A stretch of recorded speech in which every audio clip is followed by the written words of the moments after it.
लेने के लिए बड़े बड़े कॉलेज और यूनिवर्सिटी में एडमिशन लेते हैं, तो वहीं दूसरी तरफ आज भी आरा के चरपोखरी प्रखंड के सोनबरसा गांव में मौजूद श्री तोता मठ लक्ष्मी नारायण मंदिर में गुरुकुल चलाया जा रहा है, जहां बच्चे धर्म, वेद और पुराण के साथ साथ अंग्रेजी और मैथ की पढ़ाई भी करते हैं। पिछले 50 सालों से छात्रों को यहां शिक्षा दी जा रही है। इस गुरुकुल से पढ़ाई कर बच्चे प्रोफेसर तक बन चुके हैं।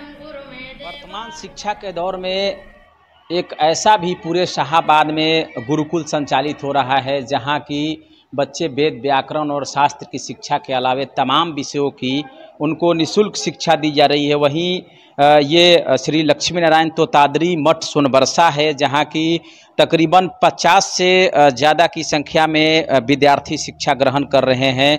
आप तस्वीरों में खुद देख सकते हैं कि किस तरह से वेद, व्याकरण और शास्त्र की पढ़ाई होती है। इसके अलावे इनको गणित और तमाम अन्य अंग्रेजी, हिंदी विषयों की शिक्षा दी जाती है। कैसे संचालित होता है ये गुरुकुल, उसको लेकर के हम आज इस समय मौजूद हैं इस मठ में। हम बातचीत करेंगे महाराज जी से। महाराज जी, कैसे संचालित करते हैं इतने बच्चों को, जिस तरह से शास्त्र, व्याकरण की शिक्षा दी जाती है, उसके अलावा अन्य विषयों की शिक्षा? आते हैं पढ़ाने वाले शिक्षक, पढ़ाते हैं, वो भी समय से आते हैं। कुछ यहीं से विद्यार्थी जो पढ़ लिए हैं वो भी अपना पढ़ाई करते हुए ये लोग को भी पढ़ाते हैं। अपने यहाँ जो शास्त्र हैं, संस्कृत शिक्षा शास्त्र, सनातन में जितने शास्त्र हैं सबका अध्ययन कराया जाता है। वेद, व्याकरण, ज्योतिष और भी जो आंग्ल विषय है, इंग्लिश, मैथ इत्यादि कहते हैं। कई बच्चे यहाँ से शिक्षक भी बने हैं पढ़ाई करके। शिक्षक बने जी। कितने बच्चे यहाँ से शिक्षक बने, कौन विषय में बने? अभी सब संस्कृत से ही बने। अभी बीपीएससी से परीक्षा निकाल कर ज्वाइन किया। अभी 18 जिला, बिहार के 18 जिला के विद्यार्थी हैं यहाँ पे, और भी अन्य प्रदेश के भी हैं। आप बताइए, आप कितने दिनों से यहाँ शिक्षा ग्रहण कर रहे हैं? हम 2007 से यहाँ पे शिक्षा ग्रहण कर रहे हैं। क्या पढ़ाई होती है यहाँ पे? मैथ की, अंग्रेजी की और वेद की, व्याकरण की, सब की पढ़ाई होती है यहाँ पे। जी, हम 5-6 साल से यहाँ पर रह रहे हैं और यहाँ संस्कृत की पढ़ाई होती है, वेद, व्याकरण, छंद, निरुक्त और जनरल पढ़ाई, गणित, इंग्लिश, हिंदी। इंग्लिश हिंदी कौन पढ़ाते हैं? गुरुजी को जाते हैं जी। एक किसी ग्राम में एक हैं गुरुजी जो आते हैं, प्रतिदिन संध्या टाइम पढ़ाते हैं हम लोगों को। ये जो विद्यार्थी हैं वेंकटेश, वो जहानाबाद जिले के हैं और इस मठ में शिक्षा ग्रहण कर रहे हैं। गीता का पूरा श्लोक, इस विद्यार्थी की उम्र महज 12 साल है, लेकिन इनको पूरा कंठस्थ है। हम चाहेंगे कि 1-2 श्लोक आप हमारे दर्शकों को सुनाइए। धृतराष्ट्र उवाच धर्मक्षेत्रे कुरुक्षेत्रे समवेतायुजुत्सवः मामकाः पाण्डवाश्चैव किं कुर्वत संजय। संजय उवाच दृष्ट्वा तु पाण्डवानीकं व्यूढं दुर्योधनस्तदा आचार्यमुपसंगम्य राजा वचनमब्रवीत् पश्यतां पाण्डुपुत्राणामाचार्यं महतिं च मुं व्यूढां द्रुपदपुत्रेण तव शिष्येण धीमता। तो बिल्कुल देखा आपने किस तरह से इनको पूरा श्लोक कंठस्थ है, और ये तमाम जो विद्यार्थी हैं वो महाराज जी के निर्देशन में यहाँ पढ़ाई कर रहे हैं, और इसमें से कई बच्चे सरकारी नौकरी भी कर रहे हैं। चंदन कुमार, न्यूज़ 18 भोजपुर।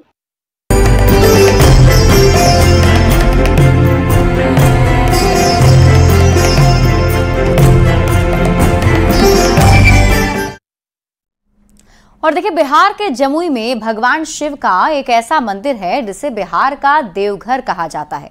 ऐसी मान्यता है कि इस मंदिर का निर्माण खुद भगवान विश्वकर्मा ने करवाया था। आप ये रिपोर्ट देखिए।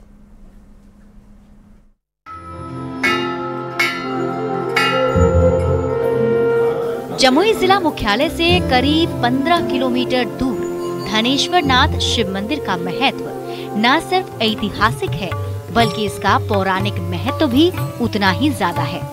13वीं शताब्दी में बने इस मंदिर को बिहार का बाबा धाम यानी कि देवघर कहा जाता है, जहां खासकर सावन के महीने में बड़ी संख्या में भक्त भोलेनाथ को जल चढ़ाने पहुंचते हैं। चंदेल राजा पूरनमल, जिन्होंने देवघर के बाबा बैद्यनाथ मंदिर का निर्माण कराया था, वो बड़े शिव भक्त थे। वो हर दिन जमुई से पूजा अर्चना करने के लिए, जलाभिषेक के लिए देवघर जाया करते थे। एक बार बाढ़ की स्थिति में वो देवघर नहीं जा सके, तब भगवान शिव उन्हें सपने में आकर यह जानकारी दी थी कि मैं यहीं पर मौजूद हूँ, और तब से राजा पूरनमल यहाँ पर आकर जलाभिषेक किए और तब से यह मंदिर आस्था का केंद्र बन गया है। मंदिर का निर्माण गिद्धौर रियासत के चंदेल राजा पूरनमल ने करवाया था। कहा जाता है कि वो भगवान शिव के बड़े भक्त थे और हर दिन बिना देवघर में शिवलिंग पर जल चढ़ाए भोजन नहीं करते थे। एक दिन इलाके में बाढ़ आने की वजह से वो देवघर नहीं जा पाए। मान्यता है कि तब भगवान शिव ने पूरनमल को सपने में दर्शन दिया और इसी जगह पर पूजा करने के लिए कहा। भगवान शिव ने कहा कि यहाँ उनके शिवलिंग पर जो भी जल चढ़ाएगा वो सीधे मुझ तक पहुँचेगा। कहते हैं कि उसी एक रात में ही खुद भगवान विश्वकर्मा ने यहाँ मंदिर की स्थापना की थी। ऐसा मान्यता है कि उनको एक दिन स्वप्न आया कि हम आपके ही राज्य में एक दिन आएंगे और आपको वहां जाने की जरूरत नहीं है, आप यहाँ पूजा करेंगे तो आपको फल उतना ही मिलेगा। इस मंदिर की एक मान्यता ये भी है कि यहाँ पुजारी ब्राह्मण नहीं बल्कि कुम्हार समुदाय के लोग बनते हैं, क्योंकि इस जगह पर सबसे पहले शिवलिंग एक धनेश्वर नाम के कुम्हार को मिला था और उनके ही नाम पर इस मंदिर का नाम धनेश्वर नाथ पड़ा है। हम लोग प्रजापति कुम्हार पंडा हैं। हम ही लोग धनेश्वरा कुम्हार जो था उसी के कर्म मिट्टी लेने के कर्म में वो शिवलिंग मिला। वही शिवलिंग रूप लेकर के हर जगह महाराज गिद्धौर को भी स्वप्न दिए। हम लोगों को खानदान को धनेश्वरा कुम्हार को जाकर के झंझला करके कहे कि हे पंडित तुम्हारे प्रति मैं खुश हूँ, कल से तुम्हारा पूजा करना यही है। यहाँ स्थापित शिवलिंग को देवघर मंदिर में स्थापित शिवलिंग का उपलिंग माना जाता है। यही वजह है कि यहाँ हर दिन श्रद्धालु पूजा करने पहुँचते हैं।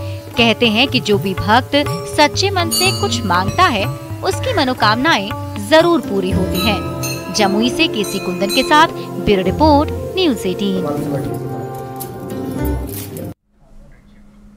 सावन में लाखों श्रद्धालु कांवड़ यात्रा में शामिल होते हैं। पटना जंक्शन से भी हजारों कांवड़िया हर दिन देवघर के लिए रवाना होते हैं। पटना जंक्शन की तस्वीर सावन में बिल्कुल बदल जाती है। कांवड़ियों से बात की है न्यूज़ 18 संवाददाता विनीता मिश्रा ने। बोल कवरिया बोल बम के नारे से पटना जंक्शन गुंजमान हो चला है, क्योंकि सावन शुरू हो चुका है।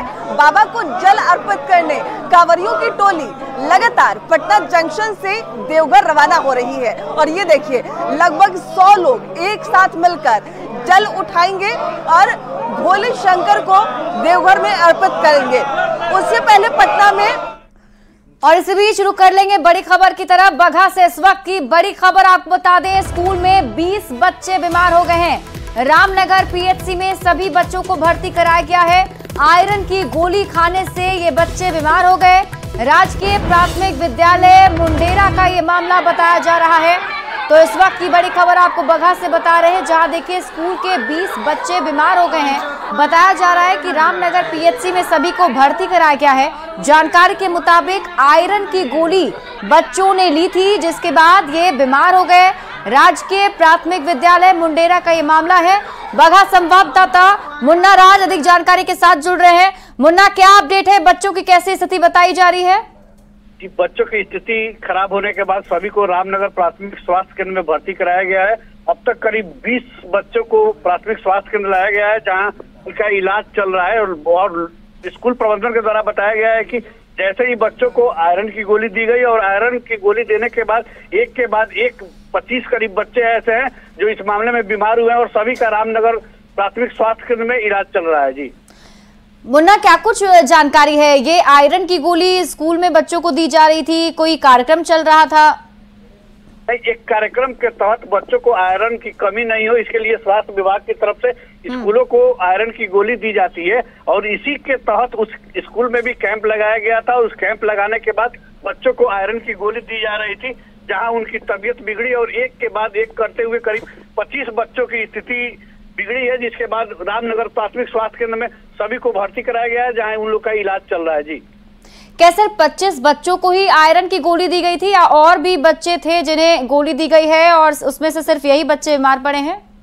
नहीं, करीब 150 बच्चों को गोली देने की बात सामने आई है, लेकिन जिन लोगों की तबीयत बिगड़ी है उसमें करीब 20 से 25 बच्चे शामिल हैं, जिनकी स्थिति फिलहाल नाजुक बताई गई है, जिनका रामनगर प्राथमिक स्वास्थ्य केंद्र में इलाज चल रहा है।